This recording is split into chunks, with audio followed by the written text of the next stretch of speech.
ஹalleluya ஹalleluya ஹalleluya. என் தேவாதி தேவனே உமக்கு நன்றி. கர்த்தாவே உமக்கு நன்றி.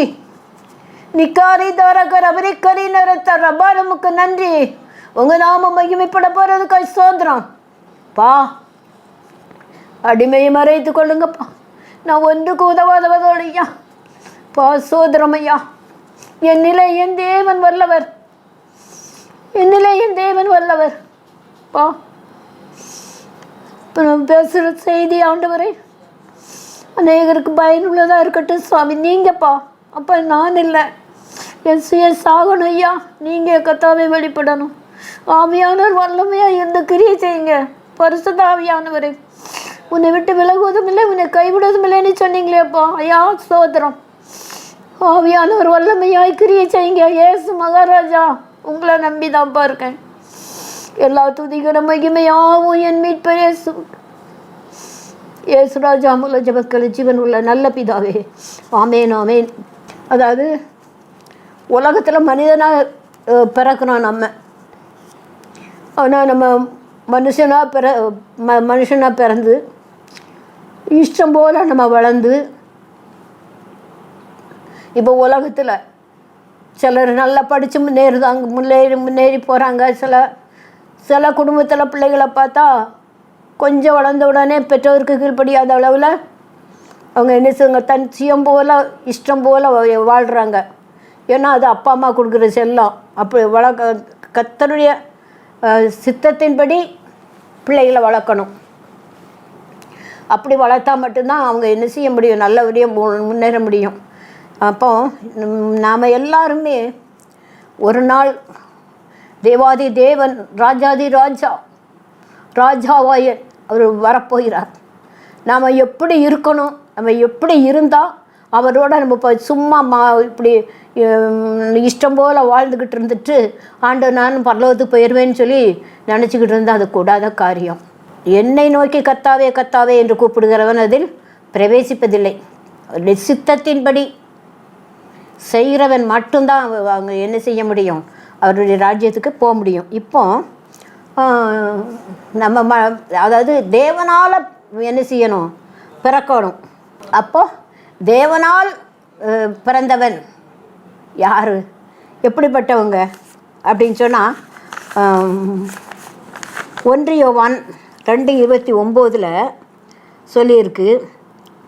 அவர் நீதியுள்ளவராக இருக்கிறார் என்று உங்களுக்கு தெரிந்திருப்பதினால் நீதி செய்கிற எவனும் அவனை பிறந்தவர் என்று அறிந்திருக்கிறீர்களே.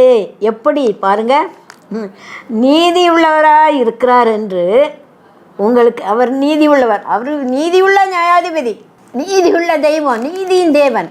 அப்போ அவர் நீதி உள்ளவர் அப்படின்னு சொல்லி நமக்கு தெரியும். ஆனாலும் நீதியை செய்கிறவன் எவனும் அவரால் பிறந்தவன்.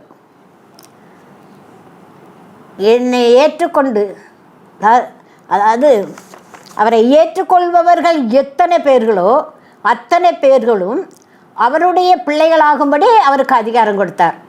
அப்போது ஜலத்தினாலும் ஆவியினாலும் என்ன செய்ய வேண்டும், பிறக்கணும். அதுதான் தேவனால் பிறந்தது. ஜலத்தினாலும் ஆவியினாலும். இப்போ பார்த்தா இந்த இப்போ ஈஸ்டர் பண்டிகைக்கு நம்ம கொண்டாடணும். ஏன் வருஷம் அப்படி செய்கிறோம்?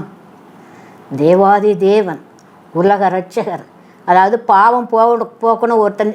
ஆதி பழைய ஏற்பாட்டின் காலத்துலலாம் எப்படின்னா ரத்த சிந்துதல் இல்லாமல் பாவ மன்னிப்பு இல்லை. ஆடு மாடு கோழி எல்லாம் என்ன செஞ்சாங்க, ஆடுகளை அதெல்லாம் வெட்டி ரத்தத்தை தெளித்து இதனால் நமக்கு பாவம் தீர்ந்து போயிடும் அப்படின்னு சொல்லி நினச்சிட்டு இருந்தாங்க. ஆனால் நினச்சே அப்படிதான் பலி செலுத்தியிருந்தாங்க. ஆனால் தேவாதி தேவன் இயேசு ராஜா, அதாவது தேவன் என்ன செய்தார், தன்னுடைய சொந்த குமாரனை இந்த உலகத்துக்கு மனிதனாய் அனுப்பி இந்த உலகம் முழுவதுக்கும் உடைய பாவங்களை சுமந்து தீர்க்கிற தேவாட்டி குட்டியாய் மாற்றினார்.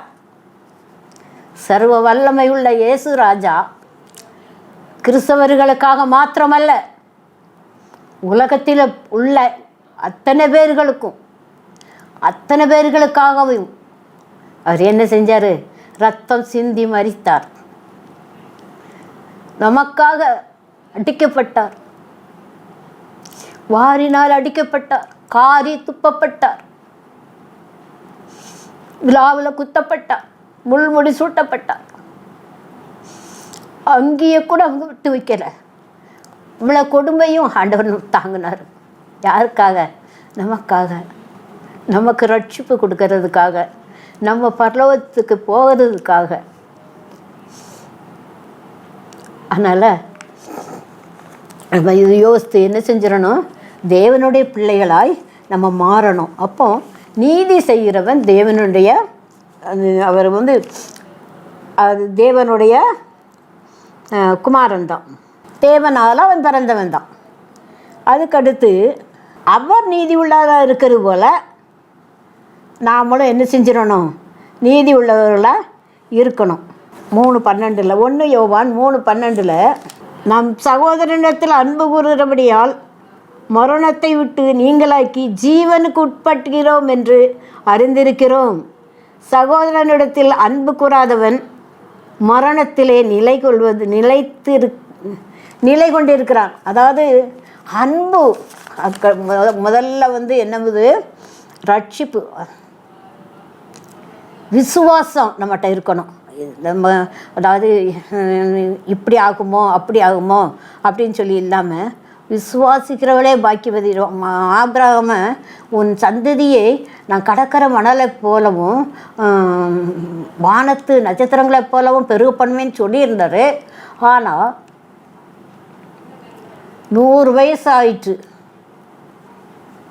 அது வரைக்கும் அந்த ஆபிரகாமுக்கு அந்த விசுவாசம் இருந்தது. அது மட்டும் இல்லை, ஈசாக்கு பிறந்து உன் ஏக சுதனை நீ எனக்காக பலியிடுன்னு சொன்னார். நம்மளாம் என்ன செஞ்சுருப்போம்? எத்தனை வருஷம் கழித்து ஒரு குழந்தைய கொடுத்துட்டு பலியிட சொல்கிறாரன்ட்டு. அவன் ஒன்றும் என்ன சொல்லலை.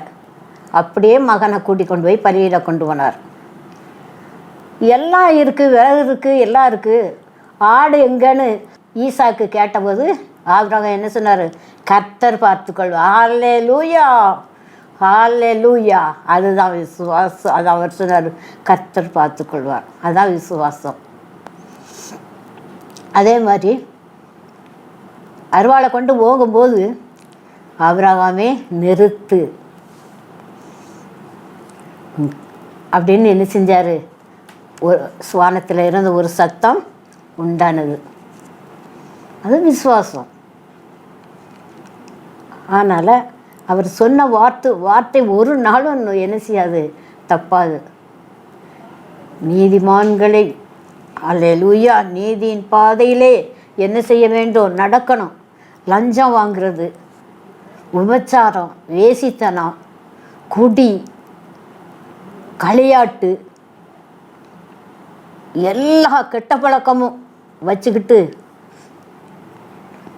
நானும் கிறிஸ்தவன், நான் போயிடுவேன் பரலோகத்துக்கு, கொஞ்சம் கூட என்ன செய்ய முடியாது, அப்படியே போக முடியாது.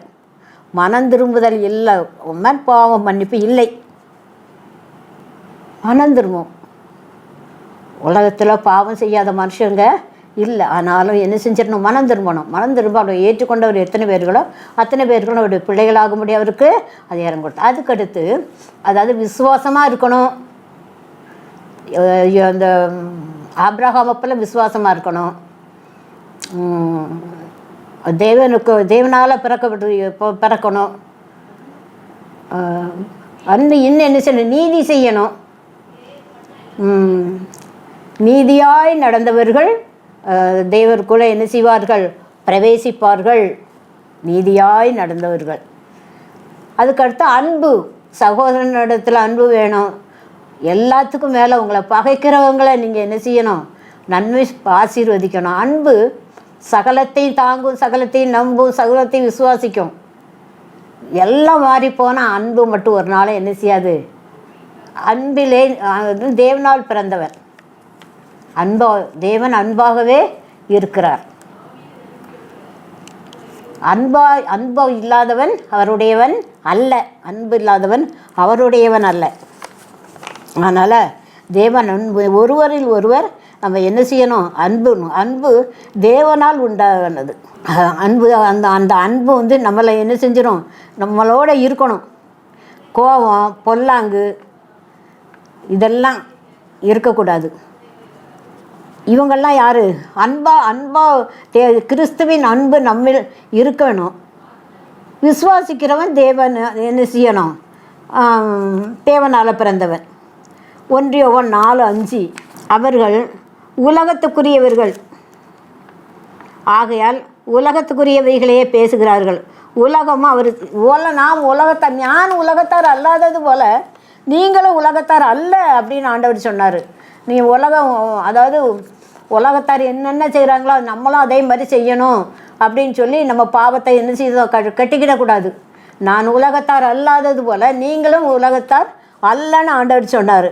அதனால் நாம் உலகத்தார் அல்ல, நம்ம தேவனுடைய குமாரன், தேவனால் நம்ம பிறந்தவர்கள். அதுக்கடுத்து தேவ ஆவியால் நம்ம என்ன செய்யப்படணும், நடத்தப்படணும். எவர்கள் தேவ ஆவியினாலே நடத்தப்படுகிறார்களோ அவர்கள் தேவனால் பிறந்தவங்க, தேவ ஆவியினால் நடத்தப்படணும். அப்போ தேவ ஆவி எப்படி கிடைக்கும், நல்லா காத்திருந்து ஜெபிச்சு என்ன செய்யணும், அபிஷேகத்தை பெற்றுக்கொள்ள வேண்டும். 120 பேர் ஒரு மேலறையில் தங்கி ஜெபம் பண்ணும்போது எல்லாரும் அபிஷேகத்தில் என்ன செஞ்சாங்க, நிரம்பி வழிஞ்சாங்க. அப்போஸ்தலர் 2வது அதிகாரத்தில் அது மாதிரி கேளுங்கள் மேம்பாடானதை செய்வேன். ஆண்டவர் பரிசுத்த ஆவியை கொடுப்பது அதிக நிச்சயம் அல்லவா, தம்மிடத்தில் வேண்டிக் கொள்கிறவர்களுக்கு பரிசுத்த ஆவியை கொடுப்பது அதிக நிச்சயம் அல்லவா அப்படின்னு. ஆவியினாலும் ஜலத்தினாலும் ஆவியினாலும் பிறவாவிட்டால் அவன் தேவனுடைய ராஜ்யத்தை சுதந்திரிப்பதில்லை. அதுக்கடுத்து அதாவது முதல்ல நீதியாக இருக்கணும், நீதி செய்கிறவனாக இருக்கணும், விசுவாசம் உள்ளவனாக இருக்கணும், அன்புள்ளவனாக இருக்கணும்.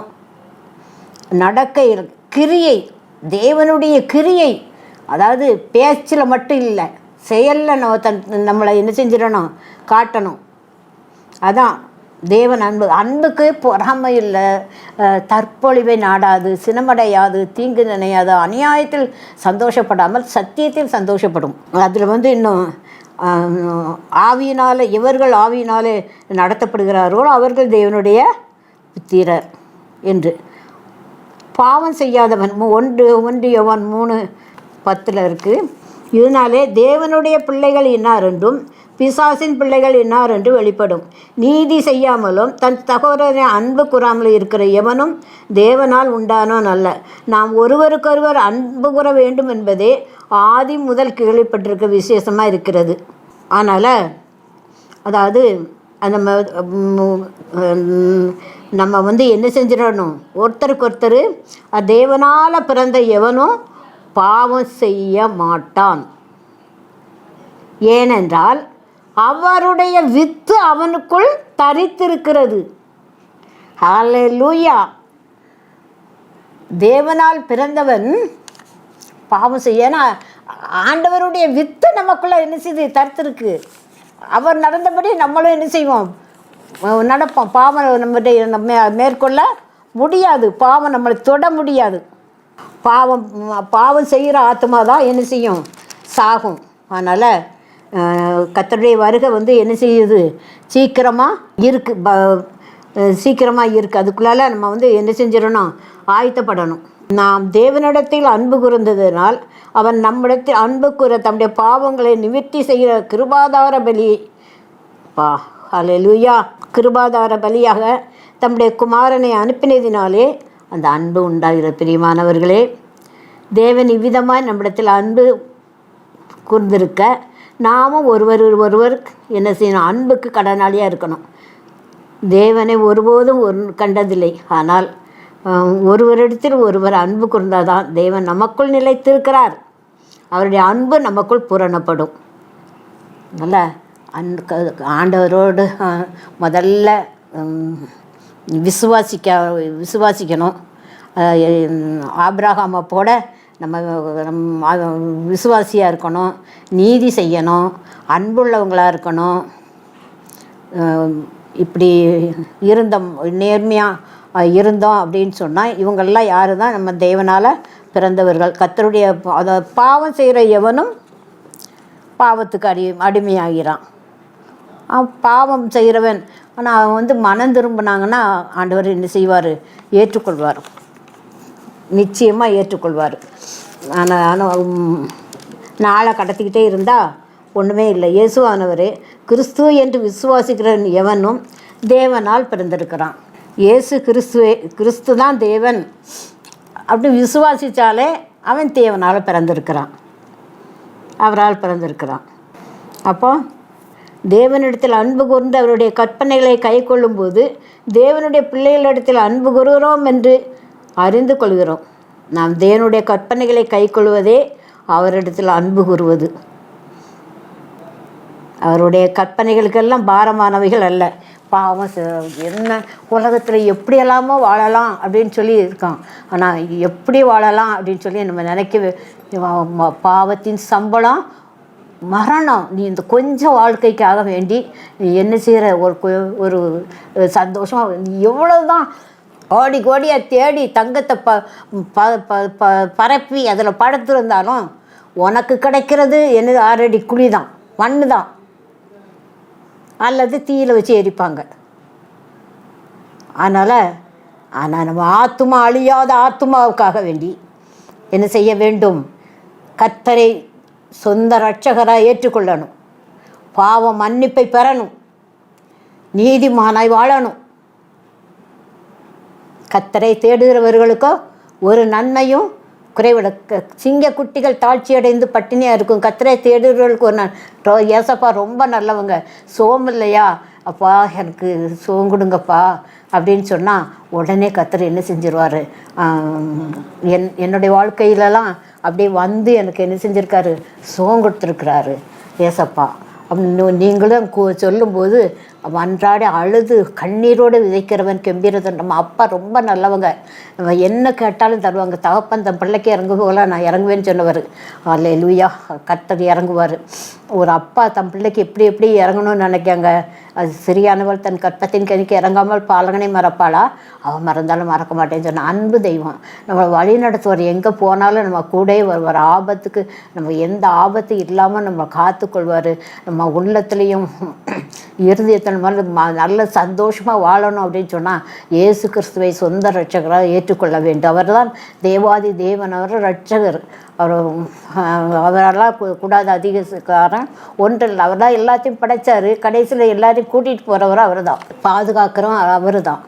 நரகம் யார் கண்டா அப்படின்னு சொல்கிறாங்க. ஆனால் அதில் வேதனையை அனுபவித்தவங்களுக்கு மட்டும்தான் அக்கனியும் கந்தகமும் எரியிற கடலில் பெரிய லாசரு போல் என்ன செய்யணும்?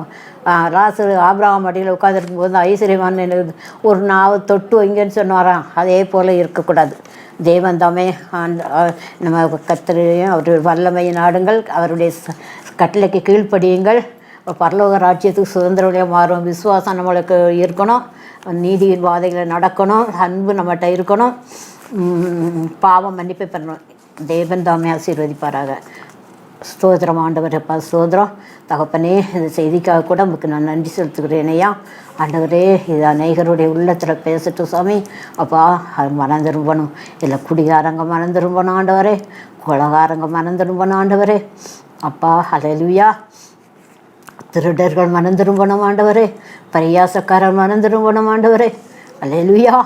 ஏமாற்றுக்காரங்க வஞ்சனை உள்ளவங்க மனம் திரும்பணும். இயேசுவை சுதந்திர இரட்சகராக ஏற்றுக்கொள்ளணும். பரமராஜ்யத்துக்கு கர்த்தாவை சுதந்திர வழியாக மாறணும்.